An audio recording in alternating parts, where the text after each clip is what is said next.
हमारे देश में हुनर की कमी नहीं है, बस ज़रूरत है तो उस हुनर को सबके सामने लाने की और एक पहचान दिलाने की। देश का हर कोना खिलाड़ियों से भरा हुआ है। ऐसे ही खिलाड़ियों में से एक हैं पराश। मेरा नाम पराश बुनकर है। मैं अनऑफिशियल 100 मीटर का और 400 मीटर का इंटरनेशनल भी प्लेयर हूँ और स्टेट में मेरे 7 सिल्वर है, 1 गोल्ड है।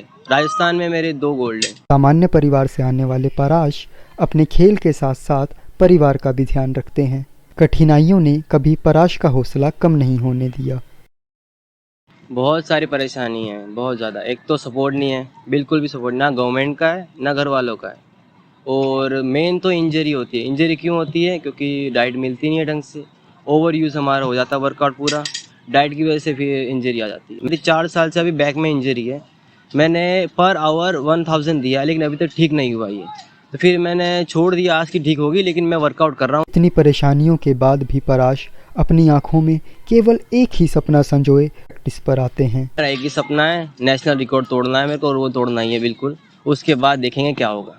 साल 2013 में ही एथलेटिक्स में रुचि जगने के बावजूद भी पराश साल 2017 में एथलेटिक्स में आ पाए। ये मेरी रुचि भाग मिल्खा भाग मूवी देख के आई थी मेरे को 2013 में।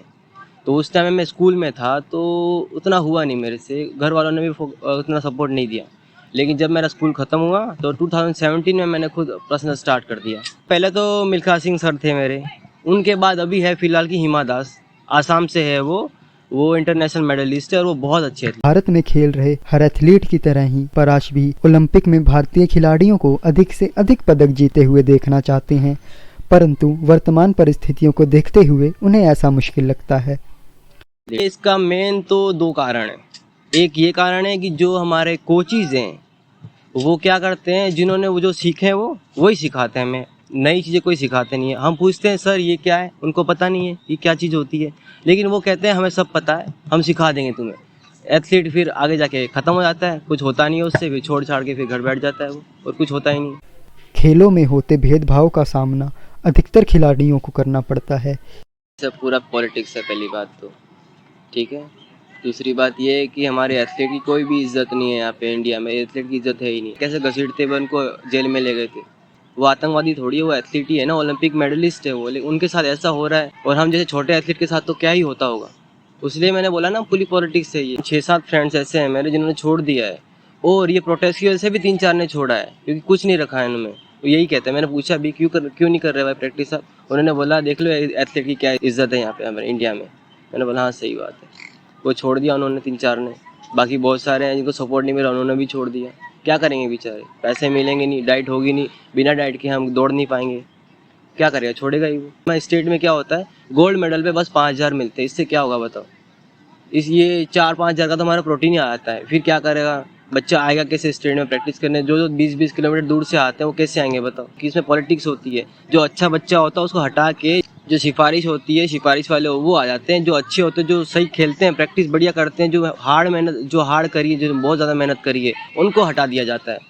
और जो सिफारिश वाले होते हैं उनको ले लिया जाता है, वो भी हार जाते हैं। फिर वो जो मेडलिस्ट होते हैं उनको पीछे होते हैं, जो हारने वाले तो आगे चले जाते हैं। बताओ, हार के आते फिर वो मेडल आता नहीं है, इसीलिए मेडल नहीं आता। अगर पॉलिटिक्स हट गई तो हमारे दावे के साथ कहता हूँ बहुत ज़्यादा मेडल आएंगे इंडिया के, बहुत ज़्यादा।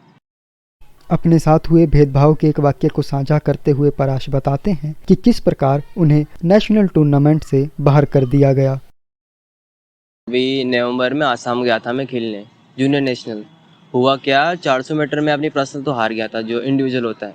फिर अगले दिन हमारी रिले थी, तो रिले में क्या मैं ही खेलूंगा ना 400 मीटर, इसलिए मैं ही, मेरे को नहीं खिलाया। मेरे को मेरी जगह पे जो हडल खेलता उसको खिलाया। इसलिए खिलाया क्योंकि उसका जो कोच होते हैं, जो एंट्री सबकी डालते हैं, वो उनका स्टूडेंट था।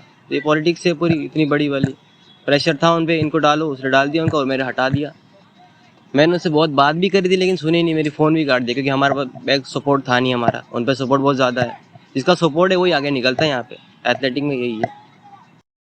भारतीय खिलाड़ियों के द्वारा अंतर्राष्ट्रीय पटल पर अधिक पदक न जीत पाने का एक कारण पराश ने प्रशिक्षकों को भी बताया है।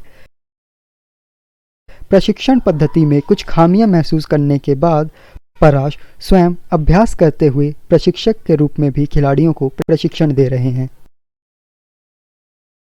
ये मेरा सपना ही था क्योंकि जो मैंने सीखा, जो मैंने और कोचिंग से सीखा, जो मैं बाहर के एथलीट से सीख रहा हूँ, मैंने पर्सनली वर्कआउट खरीद रखा बाहर के एथलीटों से, उनसे मैं टेक्निक सब कुछ सीख रहा हूँ उनसे, और उन्हीं से सीख के मैं इनको सिखा रहा हूँ बच्चों को सबको, ताकि इनको सही टेक्निक मिले, सही सब कुछ मिले। क्योंकि यहाँ के कोचिंग से मैं वही पता जो उन्होंने किया है, वो नया कुछ नहीं सिखा रहे, जो उन्होंने किया वही सिखाते हैं हमें। इसलिए मैंने सोचा कि यही वही सिखा रहे हैं, हमको नया सिखाते हैं। उसलिए मैंने बाहर के एथलीट से वो उनकी वर्कआउट लिया, सारे प्लान्स लिए, और वो सिखा रहा हूँ मैं इनको। किसी भी कार्य में परिवार का सहयोग बेहद आवश्यक होता है और इसी सहयोग की उम्मीद पराश हर खिलाड़ी के परिवार से रखते हैं। एक खिलाड़ी द्वारा किए जाने वाले शारीरिक व मानसिक श्रम का कोई मुकाबला नहीं।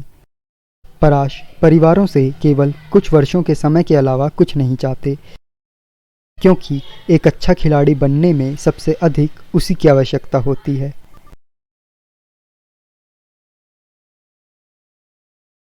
घर वाले क्या सोचते हैं, हमारी फैमिली क्या सोचती है कि एक साल में बच्चे का मेडल आ जाए तो बहुत अच्छी बात है, लेकिन ऐसा होता नहीं है। इसमें बहुत ज़्यादा मेहनत लगती है, कम से कम 3 से 4 साल तो उनको हमें सीखने में लग जाता है कि हमें होता क्या है, रनिंग रियल में होती कैसे, टेक्निक कैसे होती है, टेक्निक क्या होती है, सारे वर्कआउट कैसे होते हैं, ये सब हमें सीखने में कम से कम 4 साल लग जाते हैं। और उनको क्या लगता है कि एक साल में मेडल आ जाए, नहीं आता मेडल, फिर वो बोलते हैं कि क्या कर रहा है ये, फिर उनको छोड़ना पड़ता है बेचारे बच्चे को, फिर जॉब करनी पड़ती है, फैमिली सपोर्ट मिलता नहीं है, ना कि गवर्नमेंट का सपोर्ट है, हमारा बिल्कुल भी नहीं। सपोर्ट है उनको है जिनका मेडल है इंटरनेशनल में, नेशनल में, स्टेट वालों का, डिस्ट्रिक्ट वालों बिल्कुल नहीं है सपोर्ट। इसके अलावा एक समस्या जिसका सभी एथलीट सामना करते हैं वो यह है कि भारत में अधिकतर लोग एथलीट्स के बारे में नहीं जानते हैं।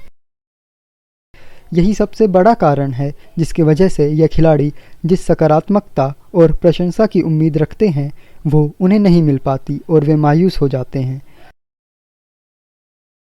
मैं समाज से पहली बात तो ये सपोर्ट चाहता हूँ कि क्रिकेट के अलावा भी बहुत सारे गेम होते हैं, जैसे कि एथलेटिक है, स्विमिंग है, बहुत सारे गेम्स होते हैं, उनको भी सपोर्ट करो। आप फुटबॉल को सपोर्ट करो, यही नहीं है कि आप क्रिकेट बस क्रिकेट ही देखते हो, आप क्रिकेट वालों को ही सपोर्ट करते हो, एथलेटिक कोई जानता ही नहीं है। मैंने अपने गली में भी बहुत को पूछा एथलेटिक जानते ये क्या होता है, नहीं पता नहीं। क्रिकेट हाँ बिल्कुल जानते, मेरा बच्चा खेलता है, देखो कोई नहीं जानता है एथलेटिक को। हालांकि नीरज चोपड़ा द्वारा ओलंपिक्स में स्वर्ण पदक जीते जाने के बाद जन सामान्य में एथलेटिक्स को लेकर रुचि बढ़ी है।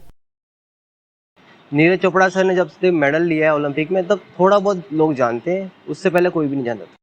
बड़े शहरों से दूर गांव देहात में रहने वाले एथलीट्स को मुफ्त प्रशिक्षण प्रदान करने के लिए पराश यूट्यूब पर भी अपनी प्रशिक्षण की वीडियोस डालते हैं, जिससे अधिक खिलाड़ी उसका लाभ उठा सकें। एक्चुअल में क्या है, जो छोटे छोटे गांव होते हैं वहाँ पे क्या है, इतने अच्छे कोचेस नहीं होते हैं, वहाँ पे ग्राउंड भी नहीं है अच्छे, वहाँ पे ट्रैक भी नहीं है। तो मैंने सोचा कि क्यों ना मैं अपने ज़रिए उनको थोड़ी बहुत नॉलेज दूँ, एथलेटिक एक्सरसाइज क्या होती है, रनिंग कैसे होती है रियल में, कौन सी एक्सरसाइज करें जिससे इम्प्रूव हो हम, ABC क्या होती है, जिम वर्कआउट क्या होता है, 400 मीटर एथलीट क्या करता है, 100 मीटर एथलीट क्या करता है जो इम्प्रूव हो रहा है, वो मैं ये सब सिखाना चाहता था। उसलिए मैंने ये अपना यूट्यूब चैनल बनाया। रोजाना अपना अधिकतम समय अभ्यास में देने वाले पराश के जैसे ही देश में कई खिलाड़ी हैं जिनका यही सपना है कि वे एक दिन अपने देश के लिए गोल्ड लाएं और अपने माता पिता को गौरवान्वित महसूस करवा पाएं। इस कार्य को सफलतापूर्वक संपन्न करने के लिए उन्हें समाज व सरकार से केवल सहयोग की आवश्यकता है। इन खिलाड़ियों का मानना है कि यदि इनके प्रशिक्षण पर थोड़ा और ध्यान दिया जाए तो यह और बेहतर कर सकते हैं। बस इनकी सरकार व अधिकारियों से एक ही मांग है कि निचले स्तर के खिलाड़ियों के लिए भी कुछ योजनाएं चलाई जाएं, जिससे इन्हें कुछ आर्थिक सहायता मिल सके और ये खिलाड़ी अंतर्राष्ट्रीय स्तर पर हमारा तिरंगा सबसे ऊंचा लहरा सकें।